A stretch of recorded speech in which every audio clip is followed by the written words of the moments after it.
Olá, queridos irmãos e irmãs. Hoje, sábado, dia 21 de janeiro, hoje a igreja faz memória de Santa Inês, Virgem e Mártir.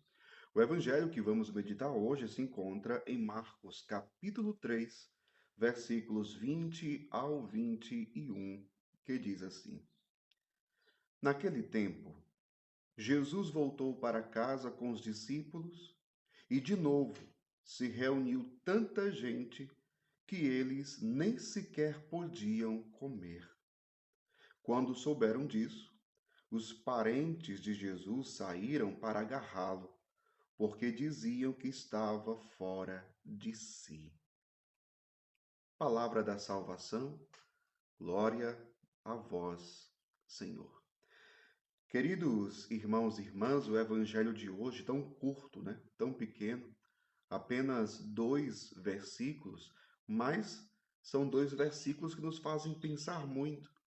São 2 versículos que nos fazem meditar muito, refletir muito. Por quê? Ora, Jesus voltou para casa com seus discípulos. Então, Jesus que não parava, Jesus que ia de um lugar para outro, Jesus que não perdia tempo, sempre estava ali anunciando a boa nova, anunciando a sua palavra, transmitindo o ensinamento. Então, Jesus não parava no anúncio do reino, no anúncio da palavra. E agora ele volta para casa, né? Volta para casa como se dissesse, vamos para casa um pouco, descansar um pouco. Só que diz o Evangelho, de novo,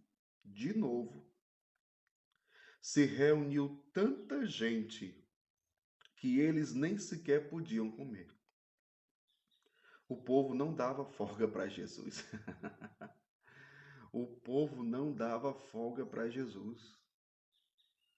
Então, Jesus foi atender o povo, né? Jesus foi atender o povo. Quantas vezes isso acontece também na vida da gente, né?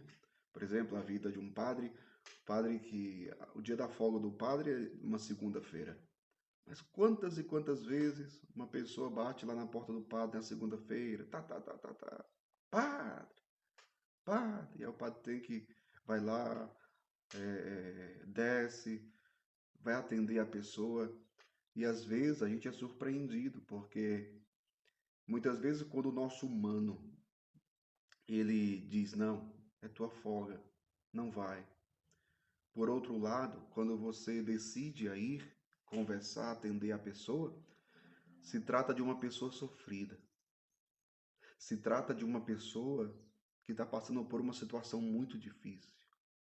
E aí você pensa, se eu não tivesse atendido essa pessoa, percebe?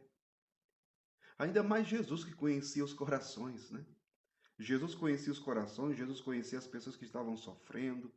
Então, Jesus não tinha tempo nem para comer. O povo não dava folga de jeito nenhum para Jesus. E Jesus atendia todas as pessoas. Isso aqui é muito interessante. E aqui a gente pode contemplar a misericórdia.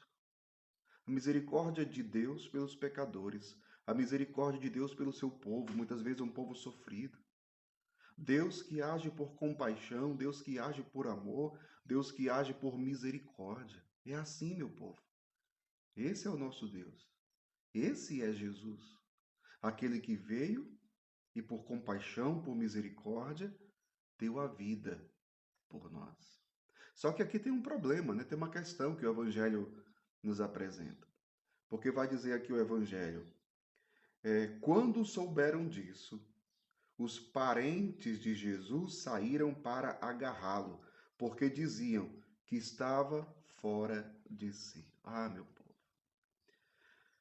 Às vezes os da nossa própria casa são aqueles que colocam obstáculos na nossa missão, não é? Às vezes os nossos próprios parentes, às vezes aqueles que estão mais próximos a nós. Ah, não precisa disso, não precisa daquilo. Ah, porque você está sendo radical demais. Quantas vezes eu escutei isso, né? Não, não precisa. Você está se doando demais. Não, meu povo. Quem são os verdadeiros loucos? Quem são os verdadeiros loucos? Jesus estava sendo acusado de louco. Queriam agarrá-lo. dizendo que ele estava fora de si, ou seja, estava louco. Mas louco por quê? Porque Jesus estava atendendo aquele povo. E tinha passado a hora de comer e Jesus insistia ali. Veja, meu povo, eu dizia, Jesus age por compaixão. Jesus age por compaixão. Jesus age por misericórdia.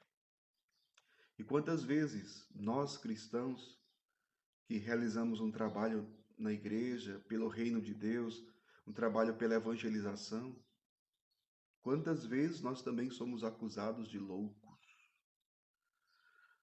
Mas repito a pergunta: quem são os verdadeiros loucos? Aqueles que se dedicam e que se doam em prol do evangelho? Ou aqueles que só pensam nas coisas deste mundo? Come, bebe, dorme e, como diz Jesus em outra passagem do evangelho, né? A pessoa diz: "Vamos comer e beber, depois, porque depois vamos morrer." Aí vem a pessoa e diz: "Louco, ainda hoje Deus pedirá contas da tua vida." Quem são os verdadeiros loucos? Aqueles que buscam servir a Deus com dedicação, com zelo, com amor, ou aqueles que não buscam a Deus, que não rezam, que mal vão à igreja, que não assumem nenhum compromisso? Porque às vezes as pessoas que dizem que os cristãos católicos somos loucos são aqueles que não assumem nenhum compromisso na igreja, que não fazem nada, porque não acham importante, porque não acham necessário. Mas vai perguntar, o que que você é? A pessoa vai dizer, sou católico. Louco, louco.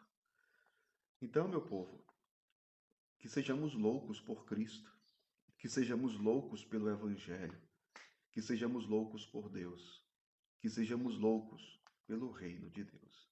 Que o Senhor sempre nos ajude a sermos determinados pela Sua palavra, pelo seu Evangelho, pelo anúncio do Evangelho, para que a palavra de Deus continue chegando a muitos corações e principalmente aquelas pessoas que mais sofrem.